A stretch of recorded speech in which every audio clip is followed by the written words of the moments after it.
¿Qué tal estamos? Bienvenidos a un nuevo podcast del Faro de Sofía, un espacio dedicado a aquellos estudiantes de bachillerato atraídos por el conocimiento y, por qué no, a aquellos estudiantes que no quieren que sus exámenes de filosofía sean una tortura medieval. Hoy trataré de desarrollar la tercera y la cuarta cuestión correspondientes a la primera parte sobre Rousseau. Pero antes, quisiera hacer un aporte sobre la primera cuestión en relación a la exposición de las ideas del texto que se trató en la primera parte. Rousseau reconoce que cada persona, de hecho, tiene sus propios intereses y su propia voluntad, que no necesariamente coincidirán con el interés general ni con la voluntad general. Es decir, no se anulan los intereses particulares, pues pueden seguir pensando de manera individual. No obstante, este interés particular no puede ser un derecho, pues ahí ya estaría yendo en contra de lo general y convertiría el contrato en algo tiránico. Rousseau justifica el abandono de libertades de los ciudadanos para el Estado, a cambio de que el Estado asegure un orden. Por ejemplo, las formas que toma el contrato social en una sociedad son los referéndums, que son una convocatoria que se hace al pueblo para que vote sobre un tema importante que el gobierno de un territorio organiza para conocer la opinión de sus ciudadanos, sobre, por ejemplo, el que una región se independice del resto del país y cree un nuevo estado, como ocurrió hace años en Canadá, Escocia y Reino Unido. Estaremos de acuerdo que existan personas que tengan intereses particulares para que se independice o no una determinada región de un determinado país. Pues bien, es el Estado el que debe garantizar a través de este mecanismo de participación, como es el referéndum, para que realmente sea la voluntad general la que determine si esa región se debe o no independizar.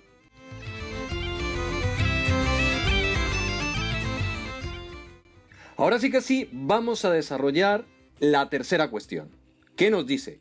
Explicar el problema de la ética en un autor o corriente filosófica de la época moderna.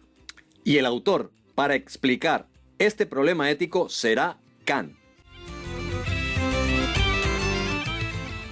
Si para Aristóteles el problema es averiguar qué tipo de conducta proporciona la felicidad, a Kant le interesa más bien determinar qué tipo de comportamientos nos hace dignos de estima moral. Para Kant, la virtud se define como la inclinación de la voluntad que impulsa al sujeto a cumplir con su deber, con independencia de cuáles puedan ser sus expectativas de alcanzar o no la felicidad. Dicho de otro modo, señala que el único criterio que permite calibrar el valor moral de una acción es la buena voluntad, aquella que cuando se decide actuar, lo hace impulsada por el deber, no en función del interés personal. Kant propone su ética formal, que es la única capaz de fundamentar el concepto del deber. Esta ética se basa en el descubrimiento de una ley moral, el imperativo categórico, presente en la razón práctica del sujeto, que le manda de un modo absoluto cómo debe comportarse, sean cuales sean sus inclinaciones personales. Según esto, la virtud consiste en la decidida voluntad del sujeto de actuar siempre por deber. Tienes que cumplir con tu deber, es decir, has de hacer lo correcto incluso cuando las consecuencias vayan en contra de tu felicidad o la de la persona a la que amas. Porque si le has sido infiel, tendrás que contarle lo ocurrido. Aunque no hace falta que te pases contando los pormenores y detalles de tu infidelidad, porque el imperativo categórico no te obliga a ello. La virtud desempeña un importante papel en los llamados postulados de la razón práctica. En primer lugar, tenemos la libertad, sin la cual no es posible el imperativo. A continuación, es evidente que la limitada duración temporal de la vida humana, porque no somos eternos, hace imposible que el sujeto pueda alcanzar durante su existencia temporal la santidad, es decir, una conducta completamente virtuosa, absolutamente adecuada a las exigencias de la ley moral. Por consiguiente, el orden moral requiere postular que el alma sea inmortal, como garantía de que, tras esta vida, el sujeto podrá progresar indefinidamente hacia la plena virtud. Asimismo, como la virtud no garantiza de ningún modo el disfrute de la felicidad, el orden moral exige la existencia de Dios, garante de que nuestra virtud será recompensada con el goce del bien supremo. Así, la práctica de la virtud recibe apoyo por parte de la fe, pero el cumplimiento del deber y el respeto a la ley moral son completamente independientes de ella. En Kant, la virtud es autónoma respecto de la religión, limitándose a postular la creencia en la inmortalidad del alma y en la existencia de Dios, dando así pie a una fe racional.